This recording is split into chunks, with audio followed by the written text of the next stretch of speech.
Bonjour et bienvenue sur ma page YouTube, La route du mariage. Alors aujourd'hui, on va aborder un sujet que j'ai intitulé « Accepte-moi comme je suis ». Alors j'ai une question à vous poser. Pourquoi quand on rentre dans le mariage ou quand on rentre dans une relation sérieuse, on a plus ou moins l'habitude ou le souhait de vouloir changer la personne, changer un aspect de sa personnalité ou un aspect de son comportement? Pourquoi tout simplement on ne l'accepte pas tel qu'il est là, tel qu'elle ou il est, et sans pouvoir vouloir le changer, le révolutionner? Pourquoi? Là, stop, stop, stop. Je ne suis pas du tout d'accord avec cette manière de penser. Et à travers cette vidéo, je vais essayer de te démontrer, mon frère, ma soeur, si tu rentres dans le mariage avec cette idée-là, ça va être très compliqué. Alors, je vais prendre pour comparaison, faire une petite analogie entre le monde du travail et le monde marital. D'accord? Alors, dans le monde du travail, on va prendre l'exemple d'un commercial qui postule à un poste de commercial. OK? Et qu'on va comparer à deux personnes qui souhaitent s'engager, qui souhaitent se marier. Voilà, ok. Alors, le commercial, quand il va postuler, qu'il va faire son entretien, on va regarder bien évidemment physiquement comment il se tient, quelle est sa posture, et si sa posture correspond au poste qu'il prétend. Parce que ça a son importance, notamment quand tu es commercial. Dans le monde amoureux, on va également regarder si, bon, t'es mon style, t'es mon level, tu me plais, je te plais, voilà, c'est bon, on peut avancer. Donc, on regarde ça. Si ces points-là sont OK, on va également regarder dans le monde professionnel quelles sont tes compétences, ce que tu sais faire, ce que tu as appris à faire, ce que tu as déjà fait. Ce qu'on va également regarder parallèlement dans le monde marital, c'est quelles sont tes qualités, quels sont tes défauts, quels sont tes comportements. Si ton comportement ou qui tu es correspond ou peut matcher avec les miens. OK? Et on va également regarder dans le monde professionnel si on va souvent poser la question comment tu te vois dans 5 ans, comment tu te vois dans 10 ans, pour voir si ta vision correspond à la vision de l'entreprise. Et on va également porter de l'importance sur ces points. Dans le monde amoureux, on va demander, OK, comment tu vois ta vie maritale? Comment tu vois Dieu dans notre relation? Comment tu vois l'éducation de tes enfants? Est-ce que tu veux toujours, tu te vois toujours vivre en France? Est-ce que dans 5 ans, tu dois peut-être partir aux États-Unis? Pour voir si on est sur la même longueur d'onde. OK. Dans le monde professionnel, on voit que ces points-là matchent. C'est des exemples parmi tant d'autres, hein, mais c'est juste pour illustrer mon propos. Et dans le monde marital, on voit que ces points-là matchent également, on se marie. OK. Donc, ce même commercial, il a été embauché et il fait d'excellent travail. Il vend, on va dire, des aspirateurs, il en vend à la volée. Son patron le convoque et lui dit Monsieur le commercial, je suis très fière de vous et j'aime beaucoup ce que vous faites. Je suis vraiment fan de ce que vous faites. Vous travaillez bien, vous avez des très bons résultats. Néanmoins, je sais très bien que c'est pas votre domaine, hein, mais on veut essayer d'élargir notre entreprise et j'aimerais que vous puissiez étudier l'aspect commerce international, intergénérationnel. J'ai sorti ça comme ça. Donc, le commercial, tout excité, il se dit « Ah ouais, donc là, il veut me donner un poste, etc. Je n'ai pas envie de le décevoir. J'ai envie d'être au top, j'ai envie qu'il soit toujours fier de moi. » Donc, qu'est-ce qu'il fait, le commercial? Il va étudier. Il va rentrer. Quand il va rentrer chez lui, il va encore étudier. Il va regarder sur Internet à quoi ça correspond. Il va regarder sur des forums. Même s'il y a des formations à faire sur ça, il va les faire parce qu'il veut être au top. Il veut que son patron soit fier de lui. D'accord. Par contre, là, ce même commercial, il rentre chez lui. Sa femme l'assoit, il lui dit « Bon, chérie Coco, je t'aime, tu es merveilleux, tu es vraiment l'homme selon mon cœur. Mais c'est vrai que, bon, chérie, il y a tel et tel comportement, ça me dérange, il y a telle et telle chose que tu dis, franchement, ça me blesse. Est-ce que tu peux essayer de modifier ça ?» Le commercial, il regarde, il dit « Bah non, non, j'ai pas envie de modifier ça. » Ou sinon, il va traîner des pieds. Il va se dire, mais non, pourquoi je dois modifier ça?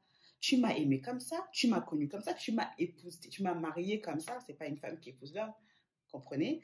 Mais tu m'as épousé comme ça. Pourquoi tu veux que je change?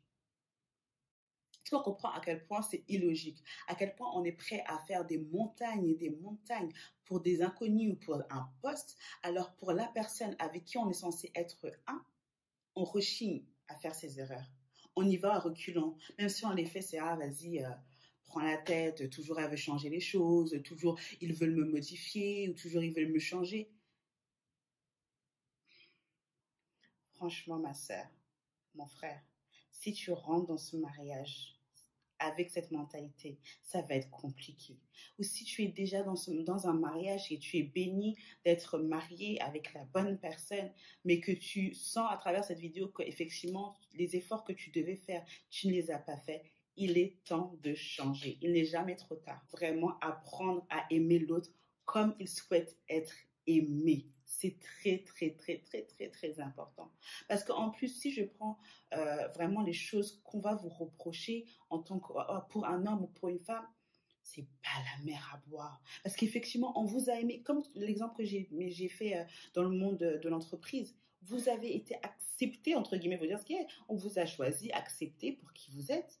Néanmoins, les choses qu'on vous demande de faire sont juste des choses pour vous améliorer ou améliorer le couple. Qu'est-ce que c'est? Oui, est-ce que tu peux m'aider un peu plus à la maison? Je parle du point de vue d'une femme qui reproche à son homme. Est-ce que tu peux m'aider un peu plus à la maison? Est-ce que tu peux m'aider avec les enfants?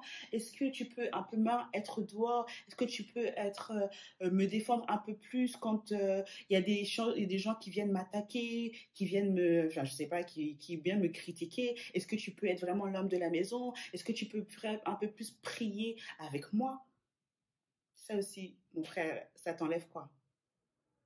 Ou ma soeur, si on te demande, ah, j'aime beaucoup ta nourriture, mais des fois c'est un peu trop salé, ou franchement, ton comportement là, quand tu parles devant les gens, j'aime pas, c'est pas classe, ça te ressemble pas, essaye de te calmer, essaye de te canaliser, essaye d'être moins jalouse. Ça te fait quoi? Ça ne fait qu'améliorer ton couple, ça ne fait qu'améliorer ta relation. En plus, si tu vois qu'effectivement, les choses qu'on te reproche sont en cohérence avec la parole de Dieu, ne pas être jalouse, c'est en cohérence avec la parole de Dieu. Analyse les choses avant de t'énerver. Analyse vraiment les choses et essaye de rendre ton mari ou ta femme vraiment heureuse. C'est le but. Être dans un foyer où vraiment tu te casses la tête, où ça ne va pas. En fait, il y a trop de personnes qui rentrent dans le mariage et qui ne sont pas prêtes de faire ces efforts. Ils disent non, moi je suis comme ça, il y a quoi? Hey! Il y a quoi? Tu vas voir ce qu'il y a. Non, c'est compliqué. Tu vas te prendre la tête, tu vas te donner mal à la tête, tu vas te rendre fou et tu vas rendre malheureux ou malheureuse l'enfant de quelqu'un. Non, c'est trop. Si tu n'es pas prêt dans un mariage à retrousser tes manches, à vraiment faire l'effort supplémentaire pour ta femme, pour ton mari, frère, sœur, stop. Don't marry. Reste chez ta mère, elle reste chez sa mère ou elle se marie avec la personne qu'elle veut. Et si toi-même, tu n'es pas prêt, tu te dis, je suis comme je suis, je vais rester comme je suis, reste seul. It's fine. Non, sérieux. Il y a trop de couples comme ça. Il y a trop de couples qui pleurent parce qu'ils ne veulent pas faire ci, elle ne veut pas faire ça, elle ne veut pas changer. Enough is enough. 2020, on arrête, on avance. Nos couples sont glorieux, nos couples sont heureux. On fait les efforts nécessaires. Amen. On va juste lire un passage biblique.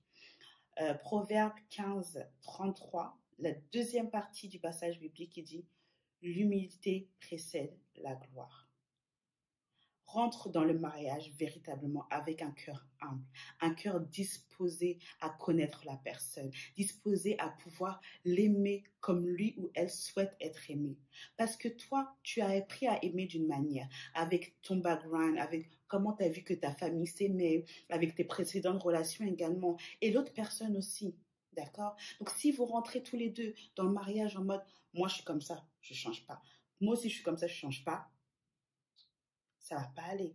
Mais si vous rentrez en disant, ok, je suis comme ça, mais je suis pas parfaite.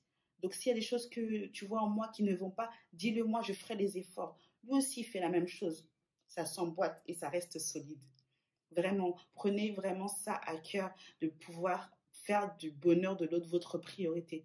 Ça ne veut pas dire qu'elle doit vous changer ou il doit vous changer du tout au tout. On ne parle pas de ça. Je vois mes frères arriver en disant « Ouais, vas-y, les meufs d'aujourd'hui, elles veulent tous nous changer. Nous, on est comme ça. Moi, il y a hors de question que je fasse ça pour une meuf. »